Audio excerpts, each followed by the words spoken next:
Parenting is the hardest job, and there is not a close second. Raising high-performing teen athletes or performers? That's a high-stakes job. I'm Nate Crandall, joined by fellow certified high-performance coach Steve Galley. We coach ambitious parents like you, and also your high-performing teens, because when you both level up, connection and results don't just improve, they multiply. Welcome to the Stop Parenting and Start Coaching podcast. We have some burning questions for you. If your teen's playing time doesn't change, can you stay the same parent you're proud of? Wow, that's a burning question, Nate. And I'm glad it was a burning question because the intro promises that we will address burning questions. Yeah. It's a tough one because, man, like playing time's such a trauma-inducing topic. Can we say that? Trauma-inducing. I think so. It really does. Like this one gets just right to our emotions so fast.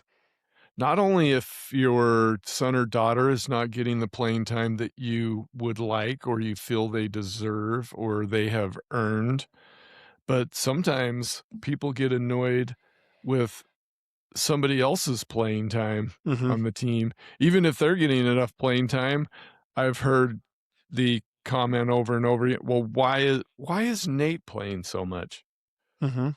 He throws the ball to the other team all the time. Why is he... Yeah, it's this is we'll explore this idea because like it's so hard. It's so hard as a parent. So hard as a touchy one. Yeah, but I really like the question. Can you stay the same parent that you're proud of? Yeah. And especially the proud of part. Like can you show up and be that person where you don't have to go back later and be like, yeah, I kind of, went over the top on that one, and staying in that place where you can be proud of how you handle things. That's tough. Yeah. So if you're just joining us, listeners, we started in the previous episode 133. This is 134. We started with a little 3-episode mini-series on playing time. And so this is number 2. We would also encourage you to listen to the other one. This one can be standalone. They fit together as an arc. It's right. And we're just happy to have you. We are. And I'm happy to have you, Mr. Crandall, because you ran 18 miles this morning and I 18.46. 18.46. Don't shortchange me on that. I am so impressed that you're here. Well, it's your fault that I run. And now that I run stupid amounts, you've switched allegiance to pickleball now. So I do appreciate, yes, that's for your pickleball. No, that's for your 18-miler or whatever. I love that we just celebrate things. Let's go. Yeah, I kind of remember those days, but I also try to repress the memories of those super long runs. I don't know. I love them, yeah, especially when they go well. I know. Last week I had a brutal long run, but this one was a bounce back run, so it felt great. Yeah. But anyway, not here to hear about our running. You are here to hear this promise.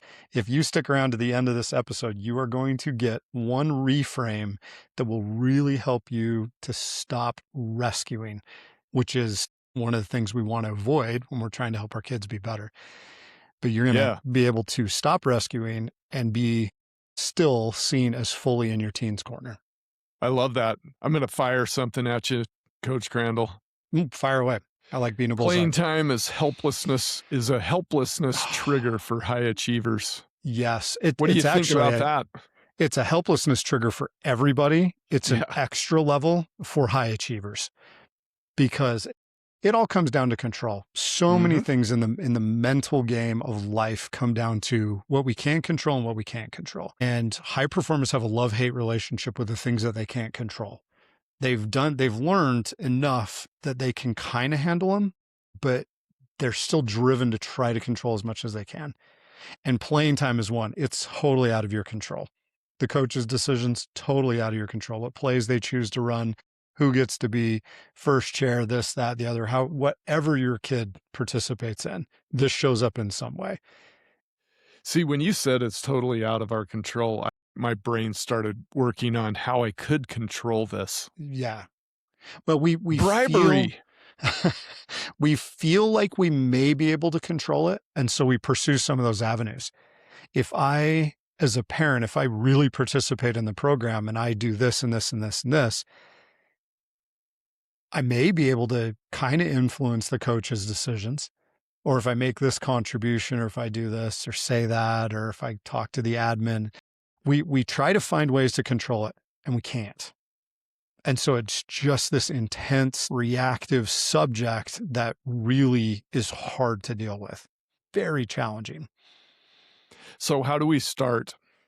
How does a parent who has this playing time issue wrapped around their neck and they're being choked by it, what's a possible first step to handling all of these expectations that you feel are legit, but you have Well, no control over? really the best thing that you can do is spend some quiet time, thoughtful meditation, however you want to approach it, but spend some time realizing what your expectations are of your teen, of the situation, of the truth of it. We talk all progress starts with the truth. Do you have a good grasp on what your teen's potential actually is? But just be aware of where you're at with that. Also be aware of what your teen's expectations are. What do they want to get out of it? And are they just telling you what you want to hear, or are they actually? So being aware of that, and then what you want to get out of this experience collectively. Being aware of those things, big first step. Second step, get clear about it. Don't just be aware of an idea, get really clear about your expectations, because that's where, when we don't meet those expectations, that's when the intensity starts. Yeah. And so being able to articulate, this is what I expect going in. And then when it falls short of that, you're at least clear on, okay, this is what I thought was going to happen. Now this is happening. It allows you to have a better conversation with yourself and your teens about it. One thing I wish that we all could do better as parents, myself included, is, and I'm trying to look back on my career, Nate, and think of the multiple decades of coaching high school basketball. We all say that we know that sports is it's a training ground, it's a Yes. preparation for life. We talk about metaphors. We say all the right things, and then we get into it and we get nailed by the playing time thing, Yeah. and our attitude goes south and we become we talked last episode about being a complainer, blamer, explainer, but there was something else in there too. It was a good rhyme.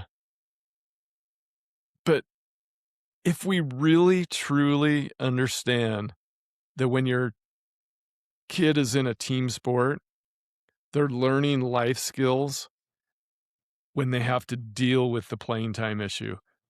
For example, we always go back to basketball because you and I are basketball nerds. 5 guys, 1 ball, but you're going to have more than 5 guys on the team. That means Uh-huh. there are going to be people on the bench, Yep. and there are going to be better players than other players. There's a hierarchy. But shouldn't we should take some joy and satisfaction that this whole playing time thing is going to help them handle what we call non-preferred outcomes. Yeah. Results that don't make us necessarily smile. So when the dad melts down because he thought his son that should play 2.5 quarters only plays a half a quarter because of some matchup issue or foul trouble or some scheme, whatever it is that he is usually not aware of, the message that sends to the teen is things are only okay if I'm playing as much as my dad thinks I should play and as much as I think I should play, and if we're winning versus losing. Because I've seen this issue too, Nate. Somebody plays a lot and they win the game. Then the same person does not play a lot because of some type of, there's always some, coaches aren't trying to lose. There's always some other factors involved, but then they do lose a game and they weren't playing as much. And so it's easy for an angry parent to say, well, that's why we lost the game. When, of course, there's all sorts of other factors in there. And there's another team who they practice too, and they have coaches too. Anyway, that was just a gigantic word salad about, can we step back as parents and be satisfied that this is a great training ground for life? Because the results and the outcomes are not always going to be what we desire. Yeah, it comes down to competing beliefs. Like you said, we all understand fundamentally sports and participation in them helps us learn important life lessons. We get that, and it's true. But a competing belief gets in there where it's like, my kid's really good and they can get this out of sports. And that's why the clarity thing matters. That's why the awareness things matters. What is it that you really want to get out of it? And being able to do that. Here's a great conversation. This is super nuanced. Like, everyone's situation is a little bit different. There's not one right way to approach this. A great thing to do as parents, and this is something we'd like to invite everybody to do. What are the yeah buts that are getting in the way of you using your situation well? Because every situation has the yeah buts. We get the truth. Sports helps us be better. Yes, we get the truth. Sometimes coaches make decisions. They're not trying to get after my team. Yeah, but my situation's different. What are the yeah buts that are getting you to stay overly emotional about your son or daughter's situation? Nate, I just had a great visual. Imagine if you are about to say, yeah, but you have a yeah, but, Mhm. and out of nowhere, a giant piece of duct tape is just slapped across your mouth. And you can't even go any further, because what follows the yeah, but is not going to be helpful. But it's so hard to be aware of that and actually acknowledge that, though, because these yeah buts are so logical. They make so much sense in our own head. And we're like, yes, but I see this situation differently. And if this and this and this were different, then maybe things would work out. It's an eternal struggle with these yeah buts. And man, it's tough. It is tough. That's why I'm going to work on the duct tape thing. It would Can be you a imagine? It just shows up and slaps it on It would just all be of a us. simple reminder that this is might help you to vent, but this is not gonna The help. awareness and clarity are everything with dealing with the yeah buts. And the last time we talked about how damaging it can be to have these conversations in front of your teen, I believe Mhm. we did. Yeah. So if the parent is rattling off a whole bunch of yeah buts in an attempt to protect their teen, I would say they're actually hurting their teen. They're modeling behavior that's well, it's just gonna encourage the teen to become an excuse maker too. Yeah. The yeah but should be a big, and I think this is where your tape analogy pays off. That tape should go on as a symbol of, we need to pause at that moment and acknowledge we can't control this. Like, that I th tape's got to stop us from thinking we have any kind of control over the situation, or giving ourselves an excuse to try to exert some type of control over it. right. I think that duct tape may find its way into the title or the thumbnail of this episode, Nate. It's going to be wasn't beautiful. I I can't wait to wasn't see it. expecting that, but, I wasn't either. and just so you know, parents, I'm thinking of myself first, so I will be the first one to accept the duct tape, because I have been a yeah, but person. We all do it in all our different roles. We get sucked into the yeah buts, and it just forces us to try to deal with these uncontrollables. And we try so hard to control them when we can't. A redirect often helps. I love the question, how can I use this situation to grow as a person and as a parent, to try to steer the conversation? But yeah, but, and your yeah, but may make perfect sense to you, but you can't control it. You can't do anything about it. So how can you use this situation to grow as a person and as a parent? It's just shifting your focus, getting you to go to something that you do have a little bit of control over, your response. All this talk about excuses, Nate, makes me remember some of the lines and comments my high school coaches used to use when it came to excuses. But Which this is was? this is a family show, so we're not gonna go any further Sorry, Coach Stork, with that. So we will do I wanna remind the parents that we will be giving them a really awesome, clean reframe at the end of the show. But I've got a question for you, Mr. Crandall, Go for it. and that is, you've heard of the 24-hour rule. Oh, yeah. In fact, we've heard of it so much, we probably just forget about it and ignore it, and we encourage other people to use it rather than using it ourselves. Yeah, But but why? I don't have to wait 24 hours. Yeah. So why maybe you need to do a quick explanation of it, but why does the 24-hour rule make a difference here? It makes a difference because emotions are everything. When our emotions are in the driver's seat, that's when we say things that we regret, do things that we regret. We stop being the parent that we can be proud of because we think we've got the justification to just go off on the coach right now, go say this, do that.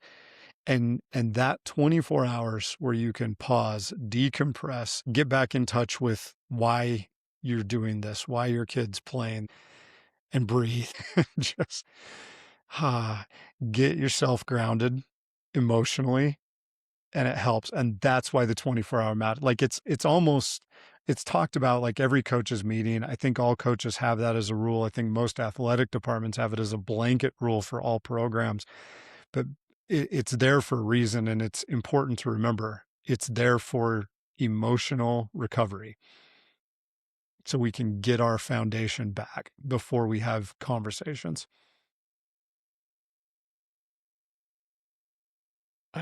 I'm grounding myself and doing some breathing before I talk to you again. Did I say something that triggered you? No. Oh, okay. No, you didn't. I was just all in on what you were saying. And so I thought, why not do a little modeling, do a little practice? Right. Yeah. Yeah. Well, let's get to the promise. Let's do it. Fulfill the promise. Go for it. So the reframe. The reframe is, and this is important to understand and repeat yourself, your teen is learning a life skill right now, handling non-preferred outcomes. We talked about that earlier in this episode, non-preferred outcomes. And they are a part of life. No matter what we do, where we go, who we're with, we are going to have to deal with non-preferred outcomes. If you melt down when the outcomes aren't ideal, your kids learn if the outcome isn't what my parents want, they'll flip out. And if the outcome isn't what I want, then that gives me permission to flip out. And so that's what has to be reframed. So here's your reframe as a parent. I don't have to rescue my team from this storm. I need to be the anchor that keeps them tied to their values. You have to be out of the storm. And just, I love the reframe of looking at it as you're in a storm right now in this situation. Your team doesn't need to be rescued from the storm. They need an anchor that keeps them tied to their values in the storm. So tonight, here's what we want you to try. If you're in this situation right now, I know we're in basketball season, so many of our listeners are probably feeling this right now. Here's what you try tonight if your kid's in that situation. I'm with you. I'm not going to panic because I trust you and I believe you can find the best path forward. Let's focus on what we can control this week and have that conversation. I absolutely love it. Obviously, easier said than done. Oh boy, yes. But you can do this, parents. This is where you become the home base for them. And sometimes it takes, like as parents, we need coaching. As coaches, we need coaching to help us develop better defaults under stress. But the more we do that, the harder we work on ourselves to develop this, the better we become as a stable base for our teens. I love it. Go for it, parents. Have a great week. You don't need to rescue them from this storm. They're going to be fine, but be that anchor. Nate Crandall and Steve Gallagher would like to thank you for tuning in to this episode. If you love what you're experiencing and learning from the Stop Parenting and Start Coaching podcast, please like, comment, and or leave a glowing review of this episode and the show. And to further help Nate and Steve expand their reach and impact thousands of parents, athletes, and performers, please share the show and subscribe to the Stop Parenting and Start Coaching podcast channel on YouTube. And if you want to explore further to see what Nate and Steve are creating to help parents of athletes and performers everywhere, please visit their website at createtransformbecome.com. That's createtransformbecome, all one word, .com. There you will find a growing number of tools and resources to help you elevate your parenting. Thanks again for tuning in. Now go create a magical relationship with your athlete or performer.